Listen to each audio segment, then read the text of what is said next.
తెలంగాణలో ఆషాఢ మాసంలో వచ్చేటువంటి బోనాల పండుగకి ఎనలేని విశిష్టత ఉంటుందని చెప్పుకోవచ్చు. తెలంగాణ వ్యాప్తంగా ప్రతి ఒక్కరు కూడా అమ్మవారిని వివిధ రూపాల్లో కొలుస్తూ ఉంటారు.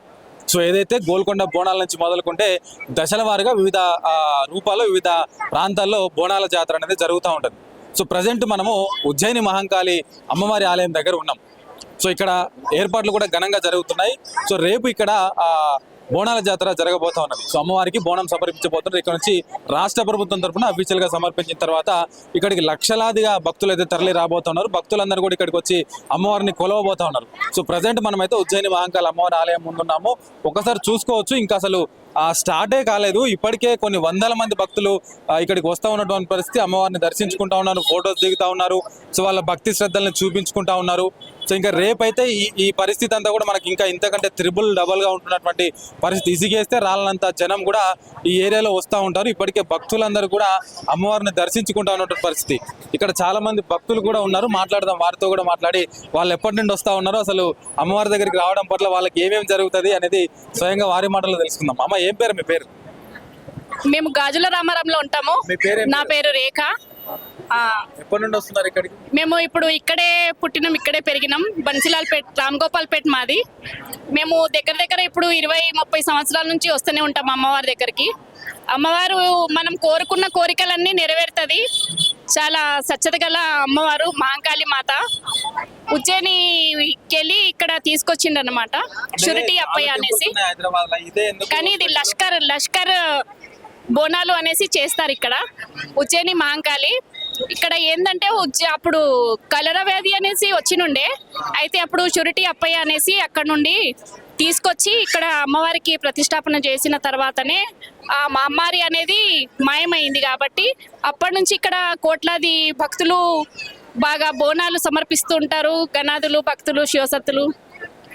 ఇప్పటి వరకు మీరు అమ్మవారిని ఏదైనా కోరుకుంటే జరిగింది ఏదైనా ఉంటే చెప్పండి.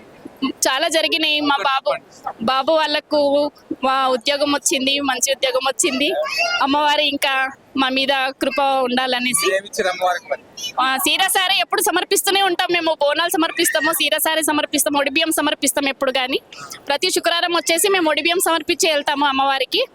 ప్రత్యేకించి అమ్మవారి చాలా స్వచ్ఛత గల అమ్మవారు, కోరుకున్న కోరికలన్నీ నెరవేరుతుందమ్మా. కొంగు బంగారం అమ్మ. జై బోల్ ఉజ్జయిని మహంకాళి మాతాకి జై. కొంతమంది మహిళా భక్తురాలు కూడా ఉన్నారు. అమ్మ, మీరు ఎక్కడి నుంచి వచ్చారు? అసలు జోగిపేట నుంచి వచ్చినామండి. సంగారెడ్డి జోగిపేట. మాకు అమ్మవారు అంటే చాలా ఇష్టం. మహంకాళి అమ్మ తల్లి అంటే చాలా ఇష్టం. అప్పుడప్పుడు వస్తుంటాం, వచ్చిపోతుంటాం. ఈసారి కూడా దర్శనానికి వచ్చినాం. దర్శనం అయింది. రేపు రాము, చాలా దూరం కదా, రేపు రాము. అమ్మవారు అంటే మాకు చాలా ఇష్టం, చాలా మంచిగా అనిపిస్తుంది. అమ్మవారి ముఖం చూస్తేనే చాలా సంతోషం. అమ్మవారిని నుంచి ఇక్కడ దాకా చాలా టెంపుల్స్ ఉన్నాయి, మహంకాళి టెంపుల్స్ కూడా చాలా ఉన్నాయి. మాకు సికింద్రాబాద్ అమ్మవారు అంటే చాలా ఇష్టం. అప్పుడప్పుడు వచ్చిపోతుంటాం. మాకు అన్ని మంచిగానే చూస్తారు అమ్మవారు, అన్ని మంచిగా చూస్తారు. మా పిల్ల పాపలతో అందరితో వస్తాం. ఏం ప్రాబ్లం కాలేదు, మంచి దర్శనం అయింది. ఓకే. సో చూస్తున్నాం కదా, ఇది పరిస్థితి. మరి భక్తులందరూ కూడా ఇక్కడికి చేరుకుంటున్నటువంటి పరిస్థితి. ఇక్కడ చూడండి ఒకసారి. సో ఆల్మోస్ట్ ఇక్కడే ఇప్పుడు దాదాపు కొన్ని వందల మంది భక్తులు ఉన్నటువంటి పరిస్థితి. ప్రస్తుతం మనము ఉజ్జయిని మహంకాళి ఆలయంలోని ప్రధాన ద్వారం దగ్గర ఉన్నాము. సో నా వెనకాల కనిపిస్తున్నది కదా, ఇది మెయిన్ గేట్ నెంబర్ 1. ఒకసారి చూడండి. సో భక్తులు వచ్చేటువంటి వాళ్ళు ఈ టెంపుల్ కి రైట్ సైడ్ నుంచి, అదే విధంగా లెఫ్ట్ సైడ్ నుంచి కూడా వచ్చేటువంటి వెసులుబాటును కల్పించారు. సో అంటే వచ్చినటువంటి భక్తులు ఈ మెయిన్ గేట్ నుంచి లోపలికి వెళ్ళడము, సో అక్కడి నుంచి లోపలికి వెళ్ళినటువంటి భక్తులు అమ్మవారి దర్శనం చేసుకున్నటువంటి తర్వాత సో పక్కన ఇంకొక మనకు గేట్ కనిపిస్తూ ఉంటుంది, ఆ గేట్ నుంచి వెళ్ళి బయటికి వస్తుంటారు అనమాట భక్తులందరూ కూడా. సో రేపు వచ్చేటువంటి వాళ్ళందరికీ కూడా సేమ్ ఆల్మోస్ట్ ఇదే ప్రాసెస్ ఉండబోతున్నది. సో ఆ గేట్ నుంచి వాళ్ళు బయటికి వచ్చేటువంటి అవకాశం కనిపిస్తుంది. ఇక రైట్ సైడ్, లెఫ్ట్ సైడ్ అదే విధంగా మీరు చూసుకున్నట్టయితే విజువల్స్ లో ఒకసారి రైట్ సైడ్ లో చూడొచ్చు. రైట్ సైడ్ నుంచి కూడా భక్తులు వచ్చేటువంటి అవకాశం ఉన్నది. అక్కడ వాళ్ళకి బ్యారికేడ్లు ఏర్పాటు చేశారు. విఐపి వాళ్ళకు మధ్యలో నుంచి కొంత స్థలం ఏర్పాటు చేసిండ్రు. ఇంకా భక్తులకైతే విడివిడిగా స్త్రీలకు పురుషులకు కలిపి విడివిడిగా క్యూ లైన్లను కూడా ఏర్పాటు చేయడం జరిగింది. అక్కడ నుంచి వచ్చేటువంటి భక్తులందరూ కూడా మెయిన్ గేట్ గుండా లోపలికి వెళ్ళి మళ్ళీ అక్కడ నుంచి ఎగ్జిట్ ద్వారం నుంచి బయటకు వచ్చేటువంటి అవకాశం కనిపిస్తుంది. మరికొంత ముందుకు వెళ్ళి అక్కడ పరిస్థితులు కూడా మనం చూసేటువంటి ప్రయత్నం చేద్దాం రండి.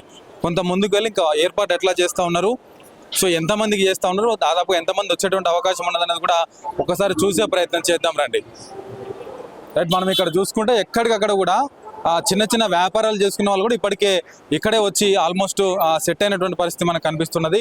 సో అమ్మవారికి సమర్పించడానికి చీరలు కావచ్చు, కొబ్బరికాయలు కావచ్చు, సో చీరే సారే అంటుంటారు కదా, అవి కూడా ఇక్కడ కొనేటువంటి వెసులుబాటే ఉన్నది మనకు.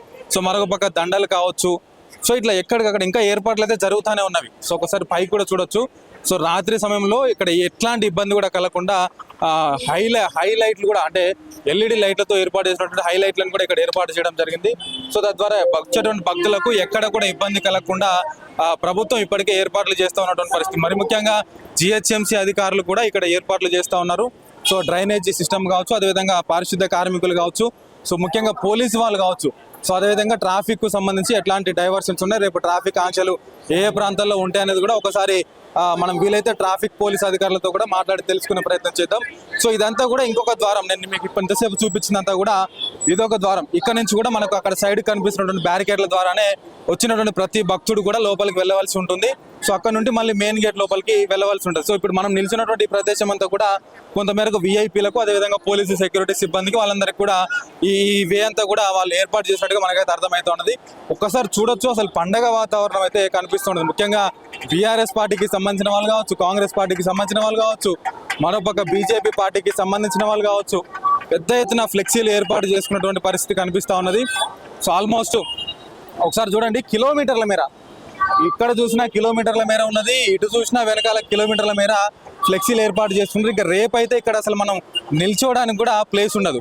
అన్ని వేల మంది ఇక్కడికి చేరుకునేటువంటి అవకాశం ఉన్నది. పోలీస్ వారు కూడా ఇప్పటికే గట్టి బందోబస్తును కూడా ఏర్పాటు చేస్తున్నారు. ఒకసారి పోలీస్ వారి దగ్గర కూడా వెళ్ళి ట్రాఫిక్ ఎక్కడెక్కడి నుంచి ఎక్కడెక్కడి వరకు ఉన్నది, ఎక్కడెక్కడికి సడలింపు చేస్తున్నారు, వచ్చేటువంటి భక్తులకు వారు ఇచ్చేటువంటి సలహాలు సూచనలు ఏందన్నది కూడా వారి మాటల్లో తెలుసుకునే ప్రయత్నం చేద్దాం రండి. సో ట్రాఫిక్ ఎట్లా ఉండబోతున్నది, రేపు మరి రాబోయేటువంటి భక్తులకు ఎట్లాంటి సౌకర్యాలు కల్పించబోతున్నారు, అసలు ఎట్లా చేరుకోవాలి, టెంపుల్ దగ్గరికి ఎట్లా చేరుకోవాలి, సాధారణంగా వెళ్ళే పనులకు వెళ్ళేటువంటి వాళ్ళు ఏ రూట్లలో వెళ్ళాలనేటువంటిది మనతో పాటు మాట్లాడడానికి ట్రాఫిక్ పోలీస్ అధికారి కూడా ఉన్నారు. వారితో మాట్లాడి మిగతా విషయాలు తెలుసుకుందాం. సార్ అసలు టెంపుల్ దగ్గర రావడానికి ఏ మార్గాల ద్వారా వచ్చేటువంటి అవకాశాలు ఉన్నాయి ఇక్కడికి? సార్ ఇట్లా వస్తే బాటా నుంచి వెళ్ళి రావచ్చు, వయా ప్యాడ్ని బాటా నుంచి వెళ్ళి అమ్మవారి ఉజ్జయిని మహంకాళి అమ్మవారి టెంపుల్ రావచ్చు. అట్లా ప్యారడైజ్ నుంచి వస్తే రోచా బజార్ నుంచి వెళ్ళి రావచ్చు.